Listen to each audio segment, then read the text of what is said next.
Hello, everyone. I'm trying this tonight really for the first time, where I'm going to do a lecture, a little short lecture on a thing called fingering, which we have to do on the piano and decide how we're going to do something, what I've always called the strategy.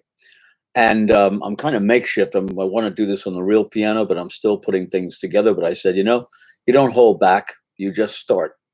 So I'm bringing it down here, so you don't need to look at me, waste your time looking at me. And that's almost the whole keyboard. Here's my highest note up here. It's pretty close, and lowest note down here. And you can kind of see my action here. And I've got a couple of things up here you don't need to look at. Anyway, what do I mean by fingering rhythm and pedal? Well, the fingerings we use and the ones we're taught are often based on everything being legato, everything being connected somehow. That note, oh, be nice if we could hear the piano. That note connected to that one, connected where everything we do has got to be connected to the next note, and that's not the way we play the piano. The pedal, of course, has a dramatic effect over the sound we create. And a proof of that would be something like that, where that's what one plays when one plays Tchaikovsky's First Piano Concerto. It starts with that, but it certainly doesn't sound like that. But that's the way we play. With the pedal, obviously, humongous difference in the sound, the effect, and everything else. There's no way to play that legato, meaning smoothly connected from one note to the other with fingers. So this is a grand misconception about piano playing. The piano is a percussion instrument, and meaning we hit keys. We hit them. Now, there are several ways we can hit keys, and I'll go into this more in detail in another lecture. I don't want to call these a lecture. I want to call them an exploration. We're exploring how we play the piano. People have something you want to say, you can say it. It says at the bottom, I believe at the bottom right-hand corner, PianoAt10, say something. So please feel free to jump in when you want. And of course, this chapter will be archived at YouTube, so you can always look back at it or any of them when you want to. But so let's take a look at the various ways you can play. You can play short notes without pedal and short notes with pedal. And by the way, I'm using this keyboard right now. The real piano will give you a much better idea. But right now, as I said, I want to get started. Now you can play what I call dot-its. Okay, you can play dot-dot-it. You can play dot-dot-it. You can play dot-dot-it or dot-it-dot. That kind of thing. We never play a lot of smooth notes for any length of time, much like words in English are about 2 to 7 letters long in general with a space, okay? I call it the Legato Curse, when everybody thinks every finger's got to be connected to the next finger, and those things just can't happen. At the very end of Beethoven's Fur-Elise, you have a thing that goes.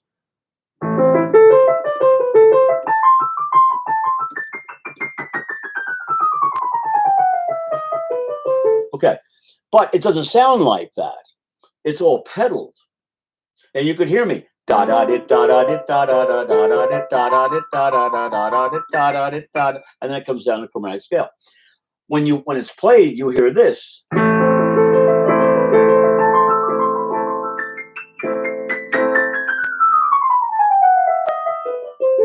Okay, so the pedal is what makes you think people are holding the keys down. Now, it's true, I play legato that long and that long, but they're not together. You can hear the da-da-dit, da-da-dit. You can hear the short note in there. But with the pedal down, you can't. Now, I said, how does the pedal and the rhythm, what's the rhythm got to do with it? You can see what the pedal has to do with it. What's the rhythm got to do with it? Well, if I play a scale going down from C, I've been trained, and everybody's been trained. 5, 4, 3, 2, 1, 3, 2, 1. We're going to use those fingers. The fifth, just to remind you, 5, 4, 3, 2, 1 on the right hand. That's what they are. 5 on the C, 4 on the B, and we go down, and we have 5, 4, 3, 2, 1, 3, 2, 1. Now that's reasonable to think you would maybe use that fingering for the scale. But let's say you're playing Joy to the World. This is one of my favorite things about how important rhythm is, by the way. Joy to the World is that scale. And I've had students say to me, wait a minute, that's just a scale. That's not Joy to the World. So I play the scale again with the rhythm of Joy to the World.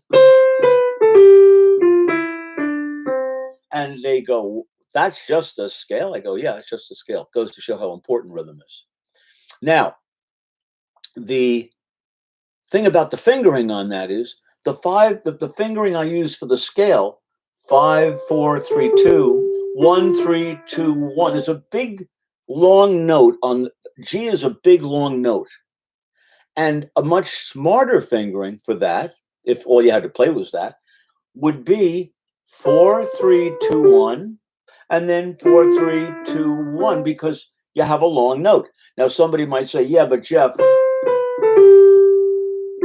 you know, you got to hold that note down and then you can't play it smoothly. Well, let's now bring back our buddy, the pedal. I'll play it slowly and watch what I do. You're going to see my hand do this. And you can hear those short notes at the end. Now, by a little use of pedal, and I'm not going to show you exactly where I use it, but those short notes are not going to be played incorrectly.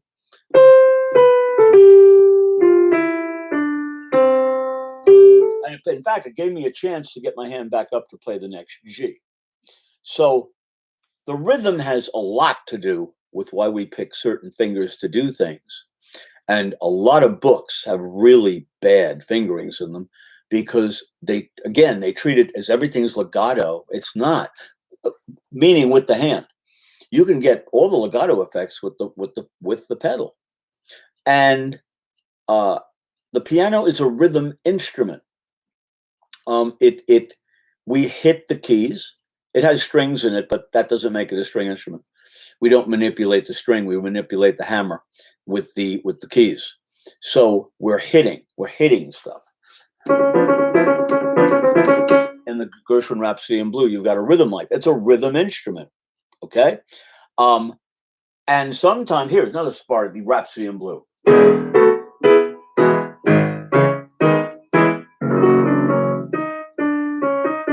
Now you're going to go, Jeff, that sounds terrible.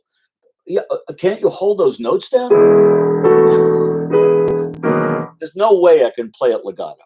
But if you watch my hands, you're going to see me playing pretty much everything short. I might hold the longer notes down here a little, keep my hand on a little longer, but watch. Sorry.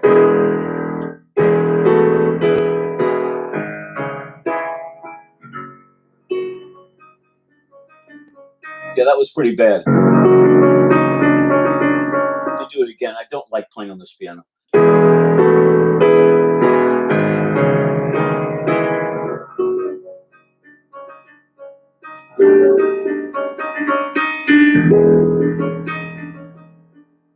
My hands are off the keys. Another great example is Chopin's Prelude Number 20. Here, I'll play it the way I play it, no pedal.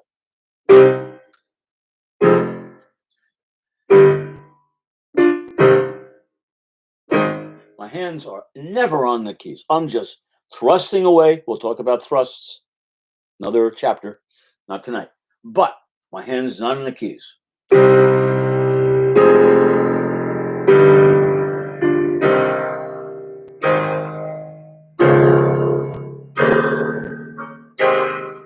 So you can see, hands are not on the keys. Now, does the rhythm affect my fingering there? No, those are just chords I have to get to, and I have a lot of time between them. But rhythm, which another chapter, a lot of chapters on rhythm that we're going to be talking about. Rhythm is meter, and meter has louder accented portions of a measure. 1, 2, 3, 4, 1, 2, 3, 4. It's not just 1, 2, 3, 4. Or 1, 2, 3, 4. It's 1, 2, 3, 4, 1, 2, 3, 4. So in a Mozart sonata, for example, it's not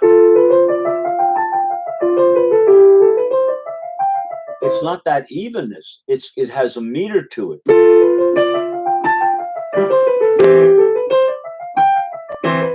Now I'm overdoing it there. I wouldn't play it that way if I was performing it, but I would calm down those accents. But those accented points can suggest a much better fingering if you know that. So rhythm has a big effect. The amount of time you have between notes is what pianists look for. We search for time. Where have I got time to move? I'll be mentioning a lot of student pieces because I teach. I've been teaching for, as I said in the original, I'm not sure I put that intro up. I've been teaching for about 50 years and writing, composing music for 50 years and performing for 50 years. And so all my knowledge comes from that, but I teach students and I have to teach them the basic concepts with much simpler pieces. So let's take a piece like Dewdrops by David Karp. It's a grade 2 NISMA solo in New York State. And the way you play it is this. No pedal. Okay? But obviously the pedal here is not only giving us time. Now, when people hear that, their tendency is to hold the keys down.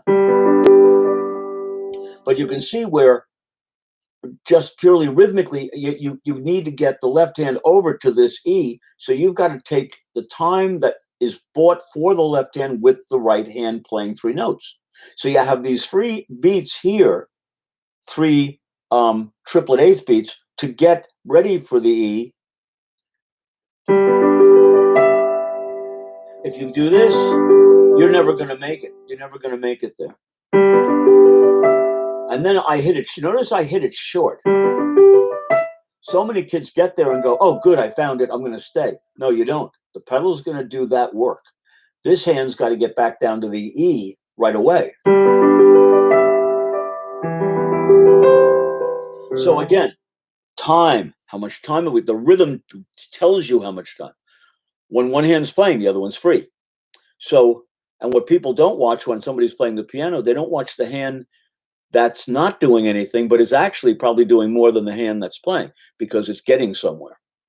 Another great example of that is breakers from the Aaron Book 2, where the right hand's got to go down, the left hand's got to come over. You need time for this, mind you. So then as the left hand plays, the right hand moves, the right hand takes over, the left hand goes way down here, and you'll see that every time one hand's playing, the other one is very busy getting ready for something, but it's because of the time afforded it by the other hand. Look at this, right there, I hit that last note and bang, both hands are going somewhere. This is why the legato, what I call the legato curse, is so pernicious. And for those who don't know the word, nasty, I guess you could say, subtly nasty. It's a thing.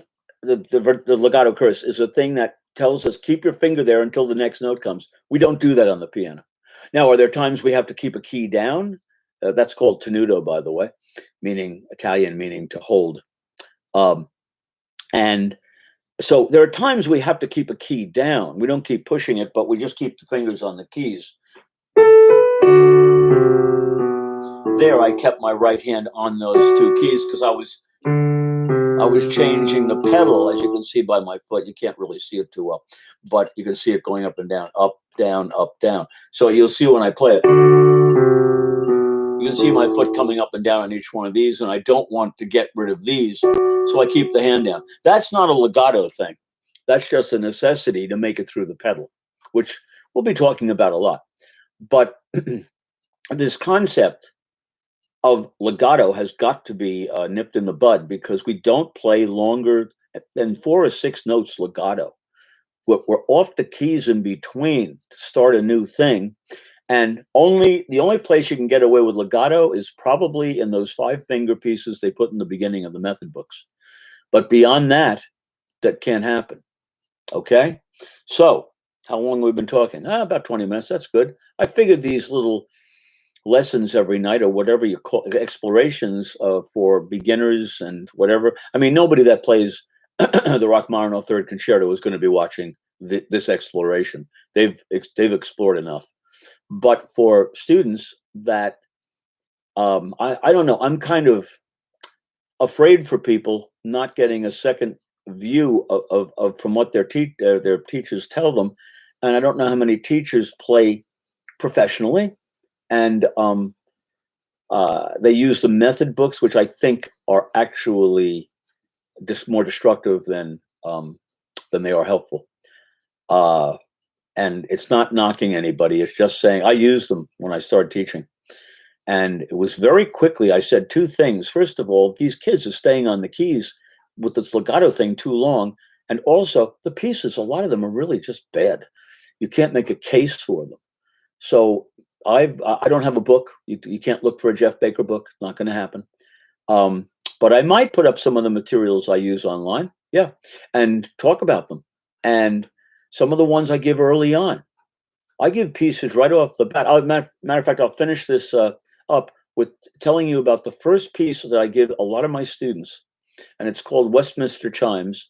And most of you probably know it. It's a common chime thing in churches and whatever before the hour strikes that they play the Westminster Chimes. I think Big Ben does it. I wouldn't bet my life on it, but I can check that. But it's this. And I tell them, you're going to use this finger. So we can't do any legato.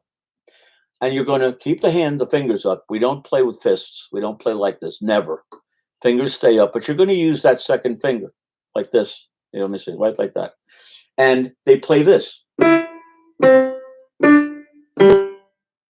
And I tell them, I don't want you staying on that key. I want you to come off every key you play. But when you do this, I want you to push the damper pedal down. That's the one furthest to the right, the one we've been discussing. And I want you to hit each key. Coming off the key, the pedal will do all the work.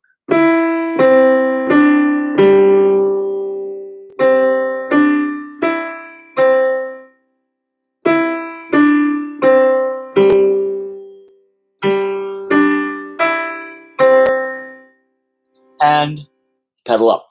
And they get, it's my desire for them to understand that the hand strikes the keys and can keep a key down to sustain it. But most of the time, pianists don't do that. Okay, so maybe we'll follow up tomorrow with the same concept a little bit. I'll show you some more examples. But what I want to do is introduce as many of the concepts at first as possible. The thing to walk away with tonight is fingering is very often determined, maybe most often, by where you have time, where there's more time. And you can be fooled by where that is. And just remember that the joy to the world. Joy to the world. The world is a long note. You have a lot of time now. The Lord has come. That is the next part. Joy to the world. Time. Da da da da. So the 5 4 3 2. The 5 4 3 2. And then you're going to play the next four notes with 1 3 2 1, where you have to make a wrist motion and a what they call a crossing. I'm going to straighten that out too. It's not really a crossing, but you're going to do that 1 3 2 1 instead of 4 3 2 1. It doesn't make sense. So I hope you found this enlightening. And tomorrow night, 10 o'clock. I was a little late tonight because I'm not thrilled with the setup here, but I got to get the ideas out while they're in my head. Okay, so we've talked for about 20 minutes, and that's probably about right. If I get any feedback, which I haven't gotten tonight, that's all right. They're all going to be archived. So when you find out about it and you start joining, you can always go back and check out all of these guys. They'll be titled, hopefully appropriately, so you can maybe find the ones you feel you want to watch rather quickly. All right. So have a good one, and remember, where words fail, music speaks. See you later. Bye.